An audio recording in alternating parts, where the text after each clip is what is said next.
record.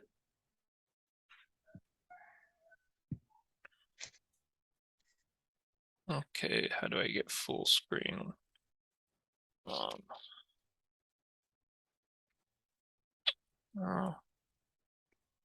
that's fine.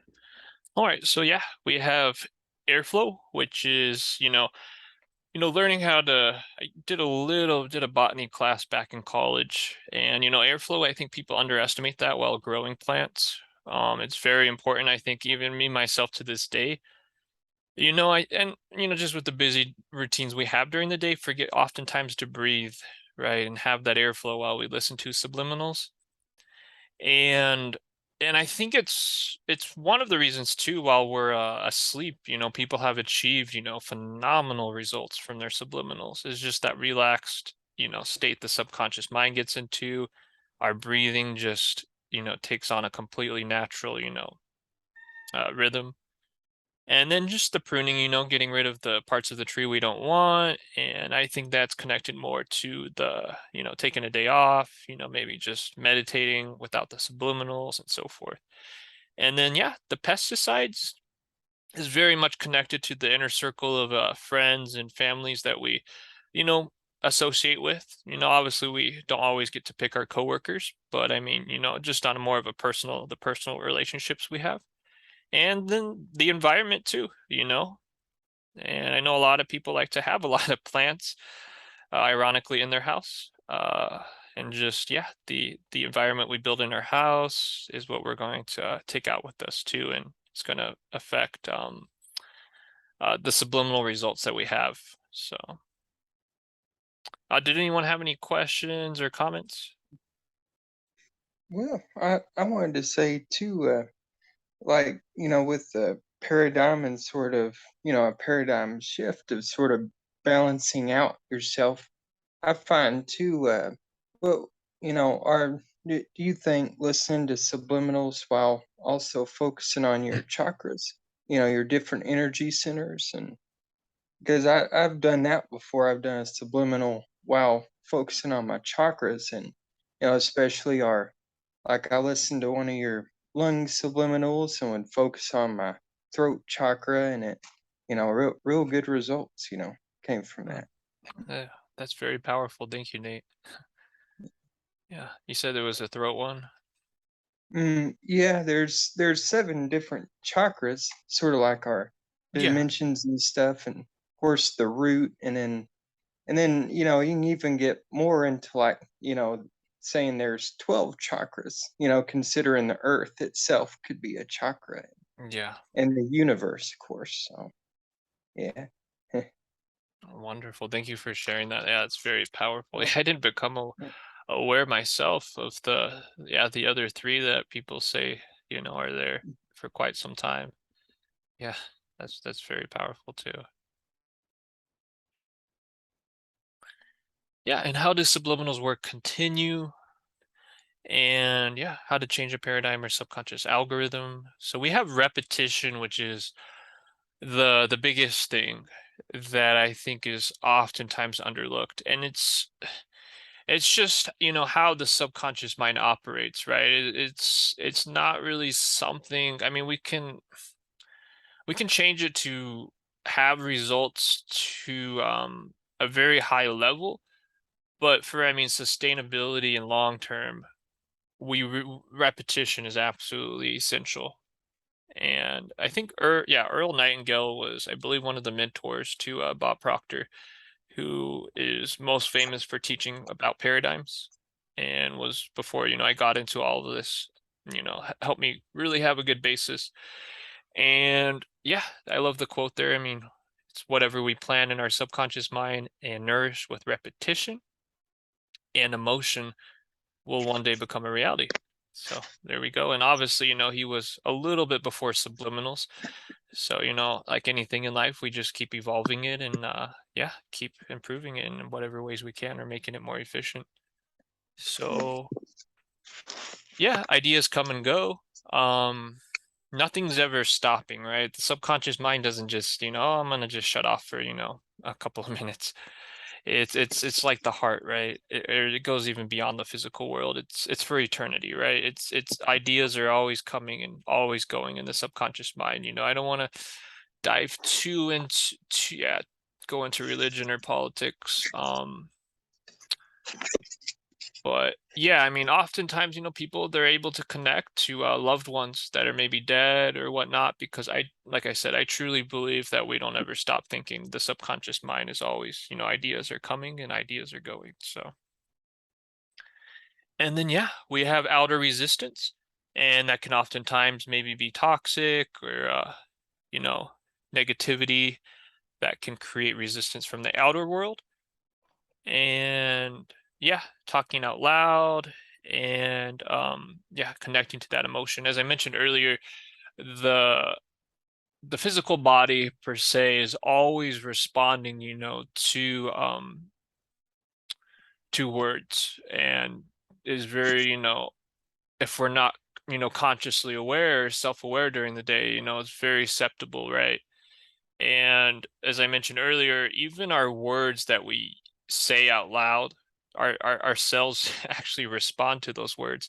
It doesn't always have to be subliminals, right? It can just be the words that we say when we're by ourselves, which is, very, very important. Yeah, then we have subliminals, and then reading is another one. I know some people like to write out the affirmations and actually read them too. There's always different routes for that. So did anyone have any questions or comments regarding, how paradigms work?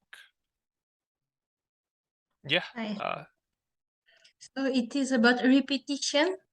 I discover when I was when I discover about subliminal and also energy, I discover what had formatted my mind before I discover all that, and why I was repeating some patterns and limiting beliefs. So I understood that it was about the song that I was listening when I was a kid, and the TV I was the channel TV always about anxiety in the news, and mhm, also like the cartoons I was watching always about like a kind little children or a kind little animal, and every who had enemies, even if he was a kind person, a mhm. kind personality in the cartoon. And because I was always watching and listen like songs that were romantic but like heartbroken song, etc., so I realized that my mind had seed about negativity in my life. Yeah. And that's why I when I use subliminal with repetition, it very helped me to switch Mm. the paradigm. Yeah, that's so powerful, Ken, and we will kind of go into a little bit of that with what you're saying. You nailed it perfectly, or you got that right 100%.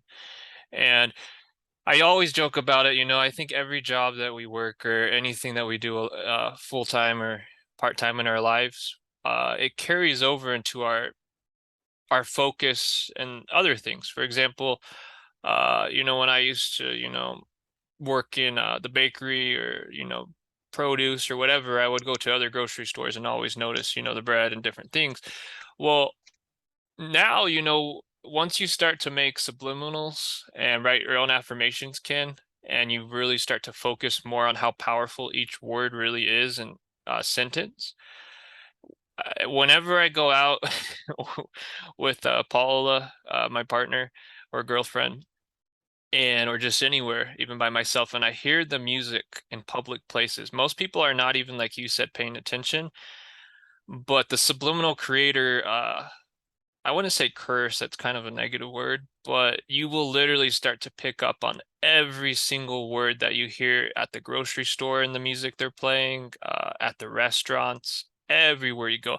And it's mind-boggling, like you said, just how much how much propaganda, or how, they're trying to, you become aware of how they're swaying, and people think the energy, and just because the song sounds good, that it is. But if you really listen to the words, you start to catch on to a lot of what's really happening. Like you're saying, it really is amazing.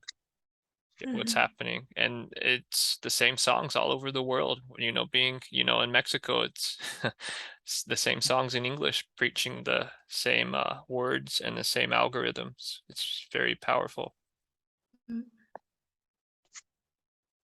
Yeah. Let's see here. Changing paradigms continued. So as Nightingale was saying, we have the repetition. Now we also have the emotions, which we'll get into later when we discuss the voices and how we can, have the voices that read the subliminals or affirmations. Now we have something that something else, another option, which we can create with affirmations. And that's, when we go back to, like Kim was saying, when we were a child, and I didn't discover a lot of these limiting beliefs that Ken was referring to, I think, until I really got to a higher level of meditation and became more, attuned to my inner self. And I think there was one memory, I had just within me, but before I became, awakened all the way, I wasn't aware what it was really, why it was coming back. And it was this this story in my imagination of me, as a little baby riding a bicycle in a little apartment area that was kind of closed off. And I don't know if you guys know, like when you step right outside of an apartment, they kind of have like the walls and then the pillars. It's a little more isolated. And it was just me riding a bike, and all of these pigeons, these giant gray pigeons just all flew around me. And Pigeon? yeah, Pigeons, birds, yeah, birds. birds, sorry. And believe it or not, for all of my childhood, going all the way even past college, I was always afraid of birds just because of that emotionally impactful experience. And it wasn't until my parents actually had a little bird later on, this was after college, that they had a little bird in a cage that was a pet bird. And it was through the repetition of just realizing how friendly the bird was, that it wasn't going to attack me, it wasn't going to scare me, that eventually I became more and more warm and just, I'm no longer, obviously afraid of birds, and just was able to connect to that, where that impactful experience came from. Now, this works both ways, right? Oftentimes, maybe most of us have had near-death experiences where just that emotion, right, that occurs when you almost die, you win a prize and you're just screaming, and your conscious mind just shuts off and you're just filled with adrenaline and high vibrations. So these are what can shift a paradigm just about instantly, right? Or when you meet somebody, right, and you have that love at first, you're not focusing on maybe anything that you guys need to, improve on as a couple. It's just that rush of, this is the one, they're amazing. And it's that paradigm that's built right away, that, right, this is my future husband and future wife right off the back. There's no reason, there's no conscious thinking, right? It's just a paradigm that's built right away. Or maybe people that had an accident, a car accident, it's, that paradigm right away that I'm not driving again, or, whatever caused the accident, it sticks with you for a while. So yeah, that's another way to change a paradigm. Like I said, we can use affirmations to draw out that energy to some sense, and that's a beautiful thing too. Yeah, and emotion, like we were saying, is very important, the nutrients. So did anyone have any questions, comments? Ruben? Oh, no, where yet? Sorry. Okay. Awesome. Yeah, and we have references back to the 1900s. Another example is the book Think and Get Rich. I believe it's Think and Grow Rich. Yeah, I'm not sure what happened there. And yeah, in 2009 study obviously found that, positive affirmations had a positive effect on people with high esteem, self-esteem, or those overachievers. And there was a little bit of contradictory on this.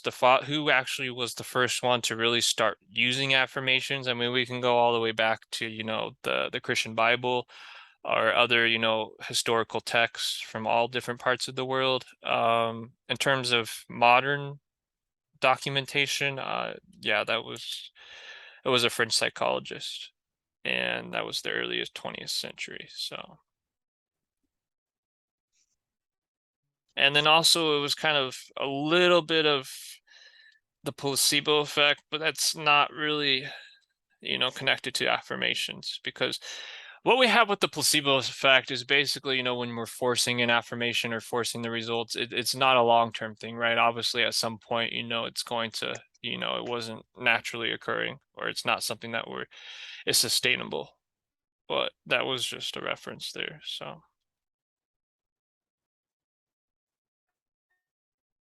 yeah. So all of our current results, right, to this present moment are coming from the subconscious mind. You know, how we brush our teeth, what we do when we wake up, how fast we eat, how we chew. Just, it's amazing. Just every little detail in our life just comes from the subconscious mind. You know, how we brush our hair, you know, so forth. So, yeah. And it's just amazing how much access, how much, you know, power that an individual has, obviously a good power, when we can become self-aware and just start tuning into where, you know, what subconscious beliefs we need to work on, or where it came from, and how we can change it. So,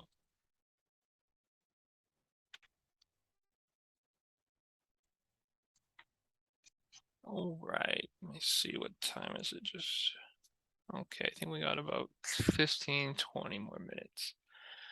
So, yeah, we have with subliminal affirmations the conscious barrier, right? And for, you know, a lot of people, especially nowadays, that are, you know, self-aware throughout the day, they're aware of, you know, their emotions, you know, if they're, you know, maybe starting to get upset about something or whatever it may be. We have the conscious barrier, right? And another one is, right, when you go and give a speech, maybe in front of a large crowd for the first time, or public speaking for the first time, excuse me, you're going to go up there and maybe say, I am relaxed and calm, and right before you give the speech, you hit that terror barrier, right? It's like, no, I'm not calm anymore, right? So this is, yeah, where the most resistance comes from. And when we think to one of my favorite movies was Inception, and in the movie Inception, we have I believe it was a business tycoon for an oil company or an energy company that was dying, and his son was supposed to inherit all of the global energy companies, you know, billions of dollars or whatever, right? And another competitor hired the main characters in Inception to basically go into the subconscious mind of the son, and, you know, get him to have I believe the belief that they wanted to implant, or the paradigm, was he didn't have to be his father, that he could be, you know, his own individual and go live his own unique life, right? As you know, so what they ran into, though, and obviously, you know, they only had 2 hours to film the movie, and was the conscious barrier, right? And when they went into the son's dreams, what they used for metaphors were security guards that were armed, right? And these are oftentimes are the paradigms, or as I referred to, you know, the resistance or the negativity a lot of times that we run into. And it's something we'll discuss a little bit later on, is just the idea of change. You know, we have a lot of, as some have been saying, you know, limiting beliefs just growing up in the, you know, mainstream media of change, right? And I think a lot maybe in the Western countries, you know, the United States, Canada, and so forth, just this illusion of control and not wanting to really maybe change a lot of the times. I'm sure it's, you know, maybe present in other countries. So we'll discuss that a little bit more, but that's basically what the security guards are and where the conscious barrier comes from, right? So did anyone have any questions or comments? Yeah, these slides helps me a lot, because before I was reversing. I was thinking that my conscious mind said, I'm relaxed or I can do it. And my subconscious mind was saying, no, you cannot, you know, and because now I can reverse it, and knowing that my subconscious mind is super powerful. So I had like a paradigm shifting now, right now. Yeah, so powerful once we understand where our arising thoughts or conscious thoughts are coming from, how we can just change our realities night and day. Yeah. Yeah, public speaking, just all the different values we have, work ethic and so forth. Yeah, they all just come from the subconscious. And oftentimes while I find myself working, it's just a belief that, maybe an earlier manager that had told me something, and at the time without being consciously aware or awakened, it's just you just take it and just run with it, and then you start to realize that it's holding you back maybe. So yeah, and then Ken was really kind to go over this, and which is awesome. We're starting to attune together. And yeah, so where do existing paradigms come from, right? And obviously in the movie Inception, the son had got that belief from his, I'm assuming he sounds pretty egotistic, father that was like, hey, you got to do what I do, right? You got to take over this business. This has been in the family for generations and you don't get a choice. And it's very similar, or it's the same for all of us as a child, unless if the child, is taught about how the subconscious mind works, and he's, repitates the self-awareness and becomes consciously aware, is our childhood, parents, teachers, television, music. And nowadays we have social media, which is very scary for children, especially babies. And a few years ago, I became very vocal about it. It was very scary what YouTube was doing when they were starting to partner with, CNN and the mainstream media at the time, right? It wasn't a coincidence. They weren't allowing child content creators to get monetized or make any money at all from YouTube. So basically they just wanted to, there was a huge battle with YouTube that was, pretty much bought off by the mainstream media tycoons, that they didn't want them making child content, and a lot of it was really positive. You could even go to their channels and it was just the alphabet, nothing evil at all. And they were just, it was a huge battle. And even now, to this day, whenever I make a video, it's, is this children's content, does this have children's content? They keep track of every account, every little thing that a child content creator does nowadays. It's very, very sad. But obviously the media, that's playing on Nickelodeon, just whatever Mm. they whatever they want to upload, they don't. It's not both ways, right? It's funny how that works. And other media consumed. Yeah, and as I mentioned, these are the security guards, right? When they, start walkie-talking each other, that something new is here. This guy isn't, an outsider. What is he talking about? He's, great at public speaking or something, right? So, and the longer the paradigm is there, obviously, the more security guards we have until we're basically at war, right? So, yeah. Oh, it's like the movie too. So you're talking about Inception. One movie I find that makes me feel real good is Good Will Hunting, because Hmm. it's like where Matt Damon is doing all the mathematical equations, but he kind of was had too big of a head, and he wasn't really nice to people, and Robin Williams, he helped him out, and sort of they formed a relationship, and he became more positive throughout the movie. So Mm. Hmm. What was it called again? You said the Goodwill. yeah, Will Good Will hunting. Hunting. Oh, I don't Yeah, believe I saw it's that. got Matt Damon and Robin Williams in Oh yeah, Robin Williams was amazing. All right. Excuse me. So we have exploring current paradigms. And and I think it was even being an author, and to this day it was, like I said, a couple of years ago when I became more attuned with my inner self and started to make my own subliminals and so forth. that it was in elementary school that a teacher, at the time I was reading 100 books a year and was a huge bookworm, right? And but when it came to spelling, for some reason I just couldn't really spell. It was not technical. I was all, creativity. And the teacher, right in front of the class was just, Luke, she just got frustrated. You read so many books, but you can't spell. Like, it doesn't make sense, right?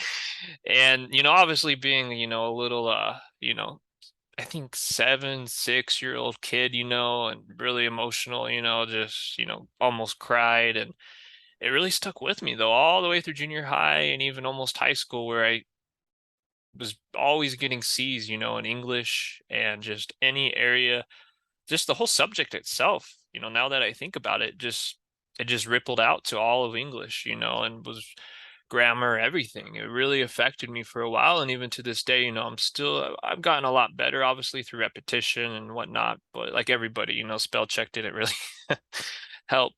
But it was, just having to overcome that belief and just, embrace more of the creative side, or I guess you could say my strengths, that allowed me to go on and, write the books and just focus more on the creative writing, and realize, that, where did that belief come from though?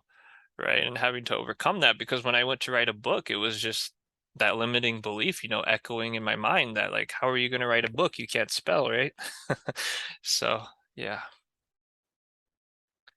And yeah, like we said, meditation, yeah,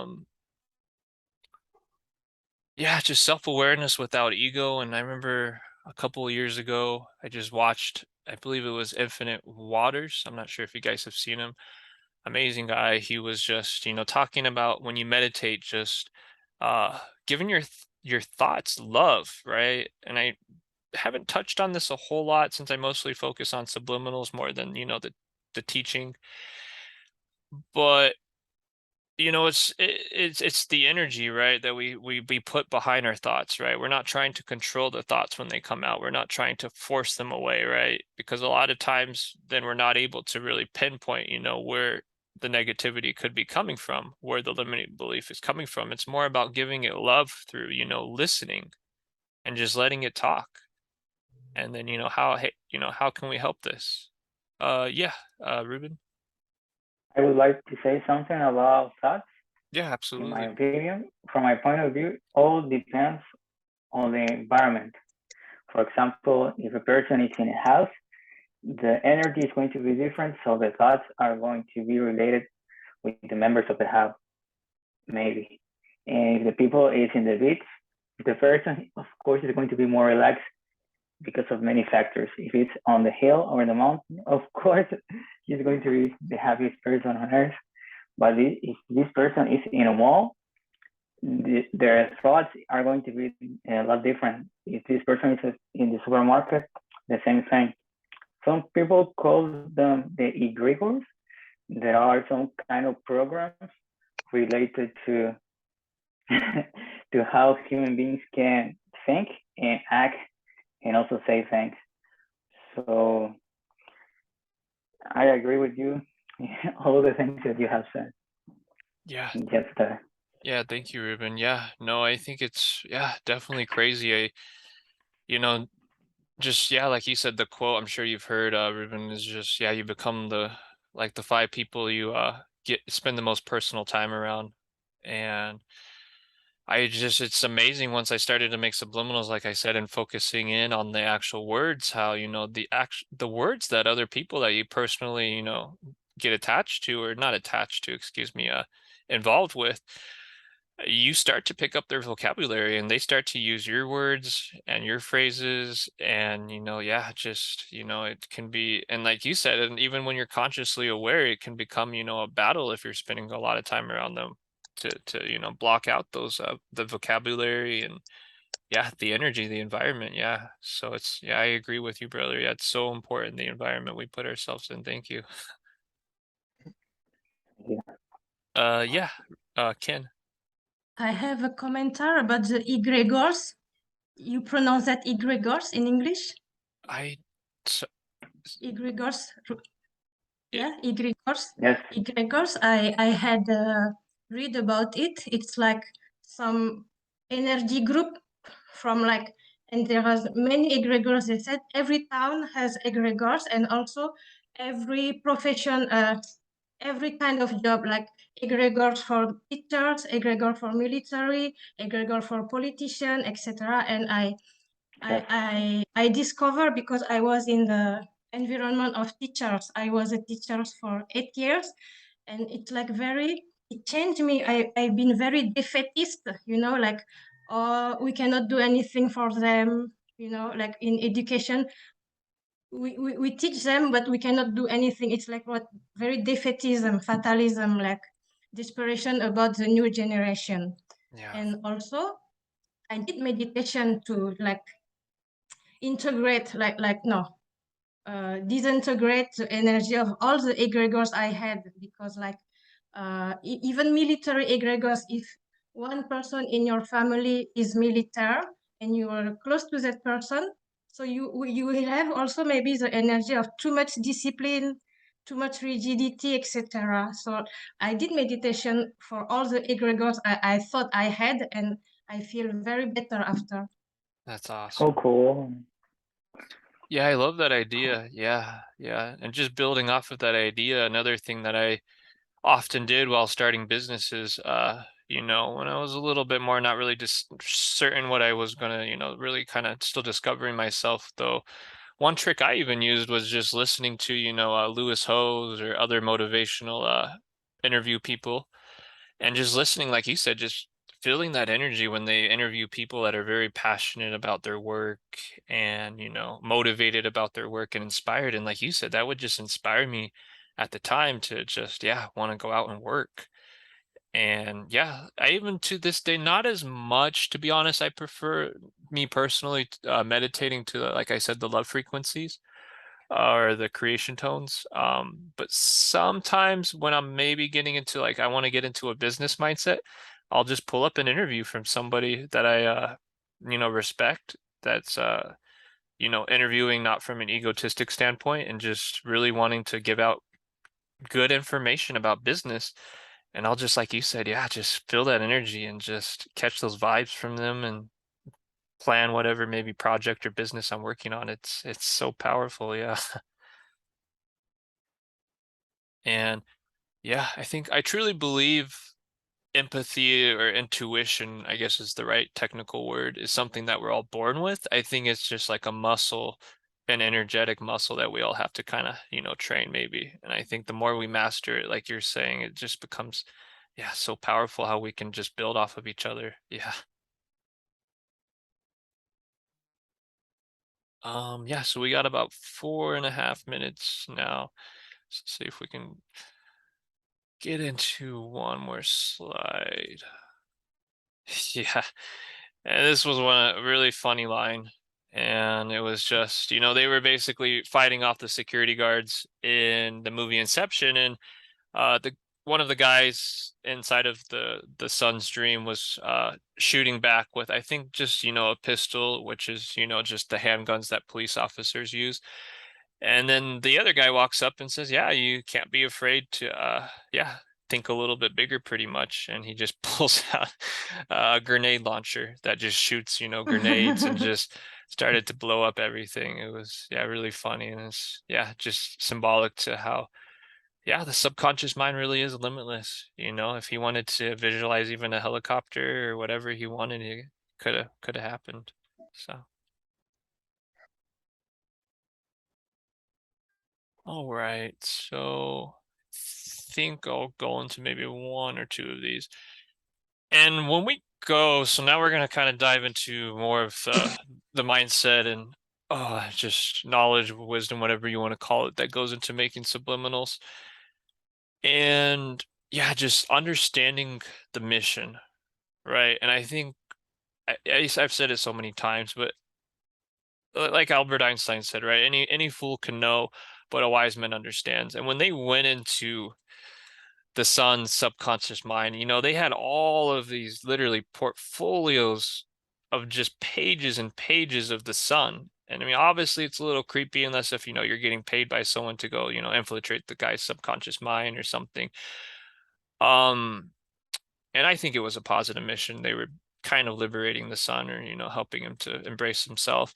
He had, but they had, books and books of information on the sun, and then they had all of these different pictures of key people that were had emotional ties to the subconscious mind of the sun. They had different ideas, different, all of this information. It wasn't just, hey, we know this guy, we don't want this guy to follow in his dad's footsteps, so let's just dive in there, right, and just do whatever we think is going to work personally. No, it was, we need to literally understand this guy and see through the son's perspective from childhood, the moment he was born, all the way up. And when we go to make subliminals, it's the exact same thing. We need to understand every little detail, right? And when I've gone, every subliminal I've made, there wasn't one that I didn't stop, even if I thought I already understood, a healthy heart, that sounds obvious. No, it wasn't that way. We got to see past our pride or ego and realize, let's do some research on what really, forms a really healthy heart, right? And then going through different sources. And I mean, I don't want to, teach too much on research, on how to do proper research. I think it's something with Google that we've all become quite good with to some degree. One example I always use, though, when I teach about research was, I was working with a group of two of the nation's top stem cell doctors. One of them was Arizona's best, and another one was one of the best in the nation. He was even getting ready to go off to India and everything. And when they would give presentations to elderly people, they would always ask so many questions to the stem cell doctors to really understand what they were dealing with, and if they were credible. And the research, though, and sorry guys, I think we might run out of time here. All right, yeah, I am going to continue the story next week, guys. I'm sorry. And like I said, Friday, we will continue the class.